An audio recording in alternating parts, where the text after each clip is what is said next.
वैयक्तिक कारण तुम्ही दिलं सांगितलं आलेलं नाही, बरेच वर्ष जिल्हा प्रमुख म्हणून काम केलेलं आहे. आता मला असं वाटतं की मी दिलाय राजीनामा, तर त्याच्यावरती उद्या मी तुम्हाला स्पष्टीकरण देईन. मॅडम, एका शाखा प्रमुखासाठी अशा प्रकारचं पाऊल उचललं जातं अशी माहिती समोर आली, काय सांगा? मला असं वाटतं ज्या प्रभागाचं पालकत्व तुम्ही स्वीकारता त्यावेळी पाल्यांच्या मागे जर तुम्ही ठामपणे उभं राहू शकत असाल तरच ते खरे पालक असतील. आणि माझी भूमिका मी स्पष्ट केलेली आहे आणि ज्यावेळी मला त्या गोष्टीवर चर्चा करायची असेल त्यावेळी मग बोलेल त्या विषयावर. वाटतं निवडणुकीला जवळ आलेल्या आहेत आणि त्यातच तुमचा राजीनामा, त्यामुळे पक्षाला मोठा फटका बसू शकतो. पाहिलं तर स्थानिकच नगरसेवक हवा अशी जी मागणी शाखा प्रमुखांनी केलेली आहे, ती मागणी कुठं अयोग्य का योग्य आहे? स्थानिक नगरसेवक मागणं ही भूमिका अयोग्य असं मी म्हणणार नाही आणि त्याच्यावरती पक्षश्रेष्ठी निर्णय घेतील. माझी आणि मुख्य नेत्यांची चर्चा झाल्यावरती या विषयावरती मी सविस्तर तुमच्याशी बोलेन.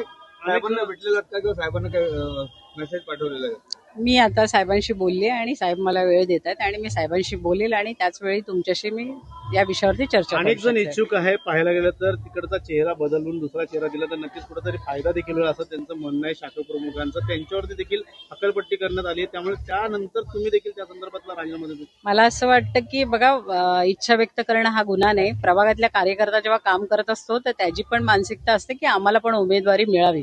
द्यायचं की नाही हा शेवटी पक्षश्रेष्ठींचा निर्णय असतो आणि त्या निर्णयावरती पक्षश्रेष्ठी तिकीट देत असतात आणि ह्या विषयावरती पक्षश्रेष्ठीच तुम्हाला उत्तर देतील. आणि माझी भूमिका कार्यकर्त्यांना व्यक्त केली तर ती कुठे चुकीची नाही. पण शिवसेनेमध्ये शिस्त मानली जाते, त्यामुळे कुठेतरी अशा प्रकारचं भावनिक त्यांनी पत्र देणं तुम्हाला दिलं, नरेश मस्केंना देखील त्यांनी दिलं. कुठेतरी नवीन नगरसेवक या नवीन चेहरा पाहिजे असं त्यांचं म्हणणं आहे, त्यामुळे कुठेतरी डावळलं जातं. नाही, असं नाही. मला असं वाटतं की मी तुम्हाला जसं सांगितलं की कार्यकर्त्याची प्रत्येकाची भावना आहे की त्याने इलेक्शन लढवली पाहिजे. कारण 2022ला बॉडी डिझॉल्व्ह झाल्यानंतर प्रत्येक कार्यकर्त्यांनी आपापल्या प्रभागात काम केलेलं आहे. कोविडचा काळ असेल, सगळ्यांनी बघितलेला आहे आणि म्हणून प्रत्येकाची इच्छा असते की आम्हाला पण नव्यांना संधी द्यावी. म्हणून ते तुम्हाला मी सांगितलं ना की इच्छा व्यक्त करणं हा गुन्हा नाही आणि देणं न देणं हा पक्षश्रेष्ठींचा निर्णय आहे. ते ज्यावेळी त्याच्यावरती निर्णय घेतील त्यावेळी कार्यकर्ता म्हणून त्या कामात सहभाग घेणं हा आमचा सगळ्यांचं काम आहे. पण त्याच्यावरती आता मी काय रिएक्शन देणार नाही. उद्या मी पक्षश्रेष्ठींशी बोलल्यावरती तुम्हाला उत्तर देईन. शिवसेना म्हटलं तर पहिलं तर 80% जे समाजकारण 20% राजकारण करते, कुठेतरी या ठिकाणी राजकारण पुन्हा आता वाढलं.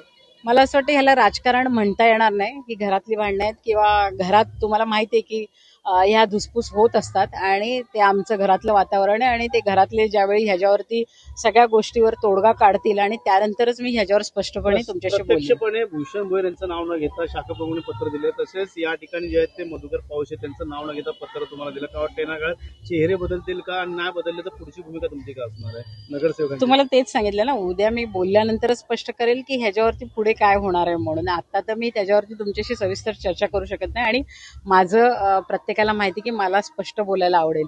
तर आता राखून बोलण्यापेक्षा मी उद्या स्पष्टच तुमच्याशी बोलेल. फोन या कार्यकर्त्याचे फोन यायला सुरुवात झालेली असं काय? बघू आता पुढे काय होते. नाही, मी नाराज, माझ्या चेहऱ्यावरती तुम्हाला नाराजी दिसते का? मी पक्षाची कार्यकर्ता आहे. बघा, पद गेलं किंवा जिल्हा प्रमुख पद काढलं म्हणून मीनाक्षी शिंदे संपत नाही. मीनाक्षी शिंदे आहे तिथेच राहणार आहे. पण ठीक आहे, मला वाटलं माझ्या कार्यकर्त्याच्या मागे ठामपणे भूमिका मांडणं पालक म्हणून ती मी मांडलेली आहे. आता पुढे वरिष्ठ ठरवतील काय करायचं. जिम्मेदारी मोठी असणार आहे. पाहिलं गेलं तर अनेक मोठ्या नगरसेवकांना, इच्छुक नगरसेवकांना काय वाटतं, खंदे समर्थक शिंदेच्या सेनेचे मोठ्या प्रमाणात वाढत चाललेले आहेत. ते आता मी त्याच्यावर काय बोलला तर मी उद्याच तुम्हाला त्याच्यावरती उत्तर देऊ शकतो. नक्कीच नाराजी नाही. काय वाटतं, येणार बदल झाला पाहिजे, कुठंतरी बदल झाला पाहिजे का? कार्यकर्त्यांची भावना आहे. तुम्हाला सांगितले की हे वरिष्ठांनी आता ठरवलं पाहिजे की वर्षानुवर्ष म्हणजे आता स्थानिकांची मागणी होते तर त्याच्यावरती आता निर्णय वरिष्ठ घेणार आहेत आणि त्याच्यावरती मी तुम्हाला जसं सांगितलं की मी उद्याच बोलेल, मी उद्या बोलेल. मी ठरवलेलं, अजून मी फॉर्म पण नाही आणलेला. तुम्ही माझं नाव पण बघितलं नसेल अजून, ते बघेल आता मी काय करायचं. 50% महिला आरक्षण दिलंय, कुठेतरी महिलांचं ऐकलं जाईल त्या पक्षामध्ये, कुठेतरी पक्षामध्ये महिलांचं ऐकलं जातं. ह्याचं उत्तम उदाहरण मी आहे आणि त्याच्यामुळे मला असं वाटतं एवढं वर्ष मी राजकारणात सक्रिय सहभाग माझा दिसतोय. ते ऐकतायत म्हणूनच सक्रिय सहभाग माझा आहे. येणारा महापौर कसा असणार आहे माहितीचा त्या संदर्भात काय घोडदौड ते आता तुम्हाला मी तेच सांगितलं ना, आता मी तुम्हाला काय सांगू शकत नाही. आता पुढे बघू काय होईल. मस्के साहेबांचा काय फोन बिल आहे मॅडम? नाही, मी अजून कोणाचे फोन बघितलेले नाही. मी अजून कोणाचा काय फोन बघितला नाही कारण माझे कार्यक्रमच चालू आहे आणि कार्यक्रमात व्यस्त असल्यामुळे मी अजून फोन हातातच घेतलेला नाही.